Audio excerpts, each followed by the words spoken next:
Perang dagang dua negara besar, China dan Jepang bertikai, Indonesia harus waspada.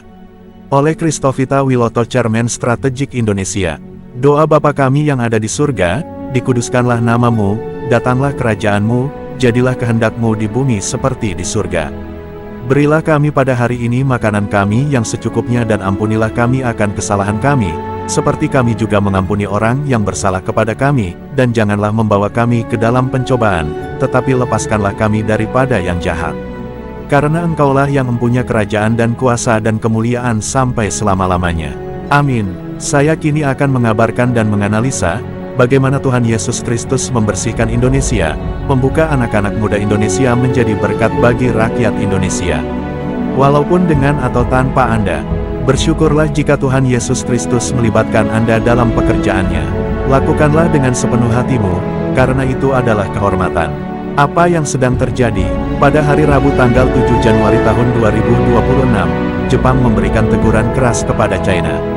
Jepang meminta China untuk membatalkan aturan baru yang mempersulit Jepang membeli barang dari China. Urutan kejadian yang terjadi. Pertama, pada hari Selasa sebelumnya, pemerintah China mengumumkan aturan baru.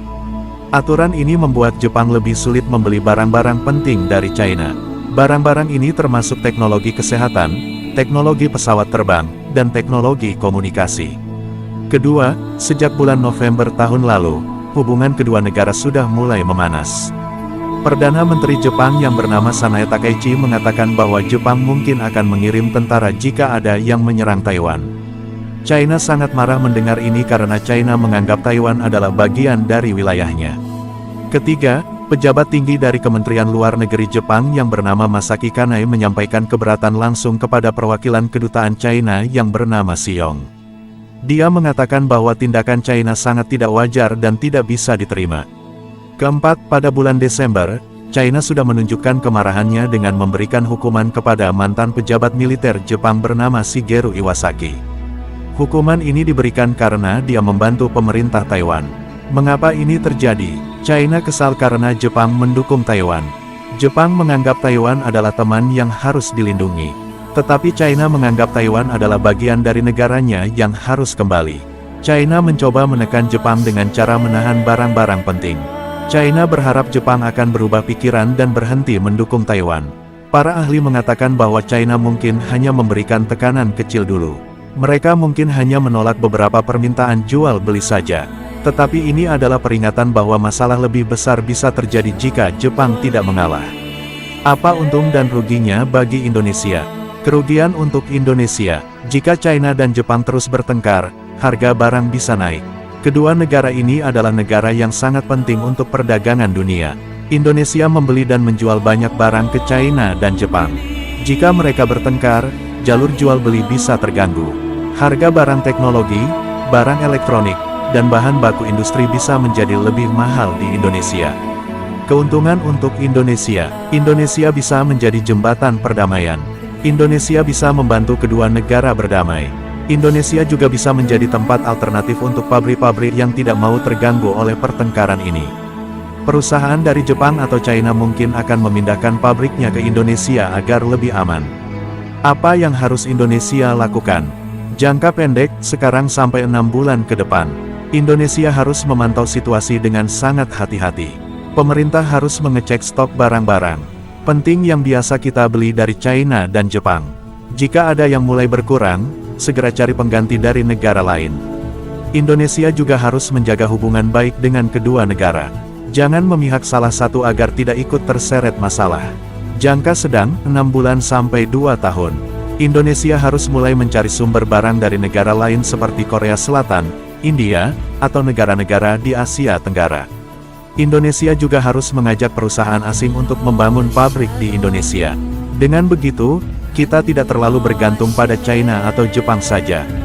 Jangka panjang, lebih dari 2 tahun, Indonesia harus membangun kemampuan sendiri untuk membuat barang-barang teknologi. Kita harus melatih anak-anak muda Indonesia agar pintar membuat teknologi sendiri. Indonesia harus menjadi negara yang kuat dan mandiri, tidak terus bergantung pada negara lain. Ayat Alkitab tentang kebijaksanaan menghadapi konflik.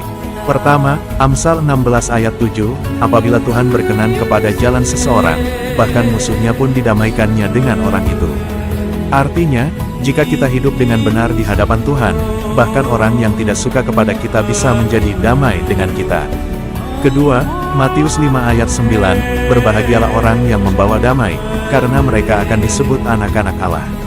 Artinya, orang yang membantu orang lain berdamai adalah orang yang diberkati oleh Tuhan. Ketiga, Roma 12 ayat 18, sedapat-dapatnya, kalau hal itu bergantung padamu, hiduplah dalam perdamaian dengan semua orang. Artinya, sebisa mungkin, kita harus berusaha hidup damai dengan semua orang. Keempat, Yakobus 1 ayat 5, tetapi apabila di antara kamu ada yang kekurangan hikmat, hendaklah ia memintakannya kepada Allah, yang memberikan kepada semua orang dengan murah hati dan dengan tidak membangkit-bangkit, maka hal itu akan diberikan kepadanya. Artinya, jika kita bingung tidak tahu harus berbuat apa, mintalah kebijaksanaan dari Tuhan, pasti Tuhan akan memberikannya. Kelima, Amsal 21 ayat 1, hati raja seperti batang air di dalam tangan Tuhan, dialirkannya kemana ia ingin. Artinya, Tuhan yang memegang kendali atas semua pemimpin di dunia. Tuhan bisa mengubah keputusan mereka sesuai kehendaknya. Pesan dari Tuhan Yesus. Tuhan Yesus mengajarkan kita untuk menjadi pembawa damai. Indonesia harus menjadi negara yang bijaksana. Kita tidak boleh ikut terpancing emosi atau memihak salah satu pihak yang bertengkar. Sebaliknya, Indonesia harus menjadi penengah yang cerdas. Anak-anak muda Indonesia harus dipersiapkan menjadi generasi yang pintar, berani, dan beriman. Mereka harus belajar teknologi, belajar berdagang, dan belajar memimpin dengan kebijaksanaan. Inilah cara Tuhan Yesus membersihkan Indonesia dari ketergantungan kepada bangsa lain dan membuat Indonesia menjadi bangsa yang kuat dan mandiri.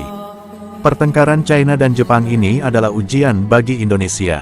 Ujian ini akan menunjukkan apakah Indonesia bisa berdiri dengan kaki sendiri atau masih lemah dan bergantung. Dengan bimbingan Tuhan Yesus Kristus, Indonesia akan keluar sebagai pemenang yang membawa berkat, bukan hanya untuk rakyatnya sendiri tetapi untuk seluruh dunia. Amin. Terpujilah nama Tuhan Yesus Kristus selama-lamanya. Amin, amin, amin.